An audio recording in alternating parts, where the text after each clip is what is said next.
আজকে আমি যে মাছের রেসিপিটা নিয়ে এসেছি সেটা মাংস ফেলে খেতে ইচ্ছা করবে এমন একটা মাছের রেসিপি আজকে বানাবো। আর মাছের কষা।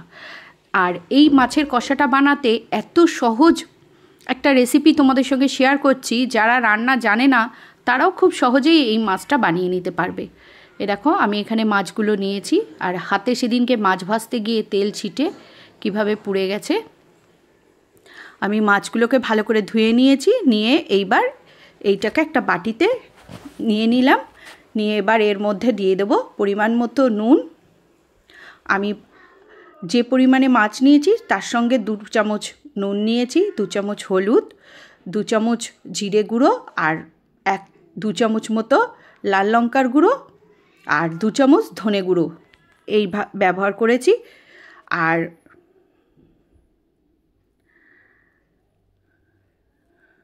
মাছের পরিমাণ অনুযায়ী মশলাটার বেশি কম হবে। আর এদিকে নিয়েছি 2 চামচ আদা বাটা, 2 চামচ রসুন বাটা, আর 2টো মিডিয়াম সাইজের টমেটো এদিকে একটু গ্রেট করে নিয়েছি, আর 3টে বড় সাইজের পেঁয়াজ একসাথে কুচিয়ে নিয়েছি, মিহি করে কুচিয়ে নিয়েছি। আর দিয়ে দেবো 2 টেবিল চামচ সর্ষের তেল, আর বাকি সর্ষের তেলটা আমি পরে ব্যবহার করব। এই রান্নাটা এত সহজ আর এত সুন্দর দুর্দান্ত স্বাদের একটা রেসিপি, মানে যারা রান্না ভালো পারে না তারাও এইভাবে, ঠিক মাংস আমরা ঠিক যেভাবে ম্যারিনেট করি সেইভাবেই সমস্ত রকমের মশলাটা দিয়ে এই মাংসের মতো করে এটাকে ম্যারিনেট করে রেখে দিতে হবে। আধ ঘন্টা রাখতে পারলে খুব ভালো, তা না হলে 10-15 মিনিট অন্তত রাখার চেষ্টা করবে, তাহলে একটা সুন্দর টেস্ট আসবে এইভাবে। আর এই বড় মাছে খুব সুন্দর লাগে এই আর মাছের এই কষা। এটা শুধু আর মাছ বলে না, যে কোনো বড় মাছেই এইভাবে বানিয়ে নেওয়া যায়। এটাকে ঢেকে আমি আধ ঘন্টা মতো রেখে দিলাম। এবার আধ ঘন্টা পরে আমি ফিরে এলাম। কড়াইতে 3 টেবিল চামচ মতো সর্ষের তেল গরম করে নিয়েছি, নিয়ে তাতে জিরে আর শুকনো লঙ্কা ফোড়ন দিয়ে নিয়েছি। ফোড়নটা একটু ভাজা ভাজা হলে তারপরে আমি ওই ম্যারিনেট করা মাছটা এর মধ্যে দিয়ে দেবো। ঠিক মাংসের মতো করেই মাছটাকে আমি রান্না করব। আর নতুন যারা গৃহিণীরা যারা রান্না শিখছো তাদের পক্ষেও এটা খুব সহজ, বা যারা ওয়ার্কিং ওম্যান তাদের পক্ষেও এই রান্নাটা জলদি এবং কোনো ঝামেলা ছাড়াই রান্নাটা হয়ে যায়। একবারেই সব মশলা দিয়ে মাখিয়ে এইভাবে মাছটা, আর অসম্ভব সুন্দর হয় খেতে। এবার আমি কড়াইতে একটু দিয়ে গ্যাসের ফ্লেমটা এখন একটু হাই ফ্লেমে রাখতে হবে, রেখে খানিকক্ষণ একটু নাড়াচাড়া করে নিতে হবে মাছটা দিয়ে।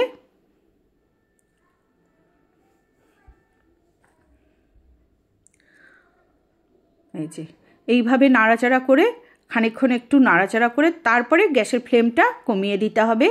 লো টু মিডিয়ামে সমস্ত রান্নাটাই হবে, তাহলে টেস্টটা খুব ভালো আসে।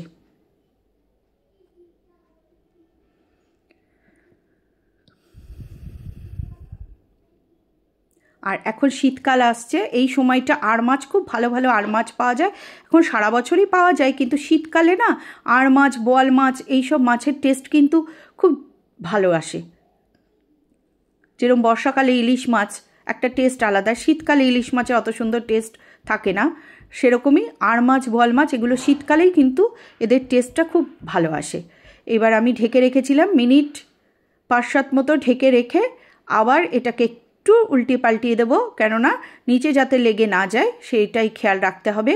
আমি মিডিয়াম ফ্লেমে 5-7 মিনিট মতো ঢেকে রেখেছিলাম। এবার সমস্ত মাছগুলোই একটু উল্টিয়ে দেব। উল্টিয়ে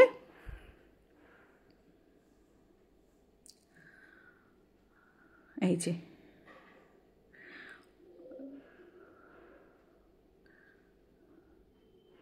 আবারও এটাকে আমি ঢেকে রাখবো।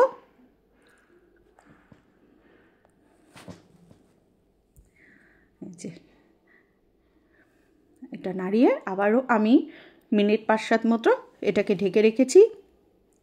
ঢেকে দেখো আমার তেল ছাড়া শুরু হয়ে গেছে মাছে, তবে এখনও কষানো হয়নি। ঠিক কষানো হলে, মাংস যখন আমরা কষাই, মাংস কষালে একটা যেরকম একটা কষানো গন্ধ বেরোয়, ঠিক সেরকম একটা গন্ধ বেরোলেই তবেই আমি এতে জল দেব। একদম মাংস কষানোর মতো করে এটাকে কষিয়ে নিতে হবে। আর এই পর্যায়ে এখন কিন্তু একটু হালকা হাতে মাছগুলোকে নাড়াতে হবে, কেননা মাছগুলো এখন বেশ নরম হয়ে যায়। এখনও আমার কষানো হয়নি, একটু বাকি আছে। আবারও এটাকে খানিকক্ষণ আমি একটু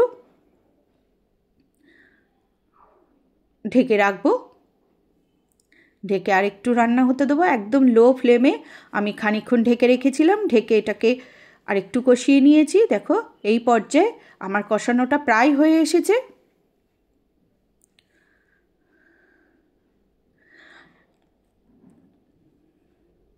একদম তেল ছেড়ে দিয়েছে।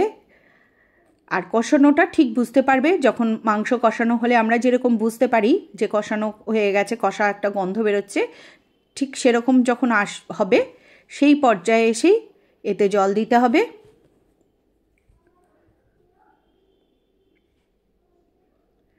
এবার আমি এর মধ্যে একটু গরম জল দিয়ে দেব, খুব সামান্য একটু গরম জল দিয়েছি।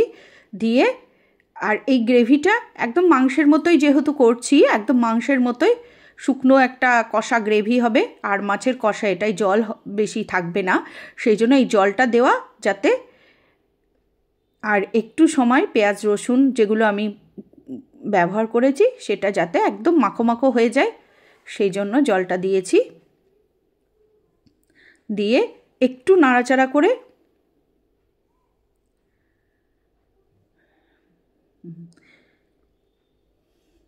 আবার এটাকে ঢেকে দিয়েছি। মিনিট 10-15 আমি এটাকে ঢেকে রেখেছিলাম। দেখো জাস্ট কালারটা, তেল ছেড়ে একদম সুন্দর একটা কালার এসে গেছে। আর মাছ কষা আমার প্রায় রেডি। এই পর্যন্ত যারা আমার ভিডিওটা দেখছো একটা লাইক দিয়ে দেখবে, আর যারা ইউটিউব পেজ থেকে দেখছো তাদের ভালো লাগলে একটা সুন্দর কমেন্টস করে যাবে। আর যারা এখনও পর্যন্ত আমার চ্যানেলটাকে সাবস্ক্রাইব করোনি, একটু সাবস্ক্রাইব করে আমার পাশে থেকো। আমি একটু গরম মশলা ছড়িয়ে দিয়েছি ওপর থেকে, আর দিয়ে দেবো ধনেপাতা। আর ফেসবুক পেজ থেকে যদি আমার এই রেসিপিটা দেখো, আমার পেজটাকে ফলো করে আমার পাশে থেকো। এই যে ধনেপাতা ছড়িয়ে আমি এটাকে নামিয়ে নেব। একদম রেডি হয়ে গেছে, দেখলে মনে হচ্ছে একদম মাংসের মতো রেসিপি। আর মাছটা মাংসের মতোই কালার এসে গেছে। আমি বন্ধ করে খানিকক্ষণ ঢেকে রেখেছিলাম, রাখা পর এবার এটাকে একটা বাটিতে আমি নামিয়ে নেব। দুর্দান্ত স্বাদের এই আর মাছ কষা তোমাদের কেমন লাগলো অবশ্যই জানাবে। ভালো লাগলে একটা সুন্দর কমেন্টস করে দিয়ে যাবে। এই যে সমস্ত আর মাছগুলোই আমি নামিয়ে নিচ্ছি। আর মাছ কষা আমার রেডি। তোমাদের কেমন লাগলো আমার এই মাছের রেসিপি অবশ্যই জানাবে। এই যে মাংসের স্বাদে মাছের রেসিপি আমার রেডি টু সার্ভ।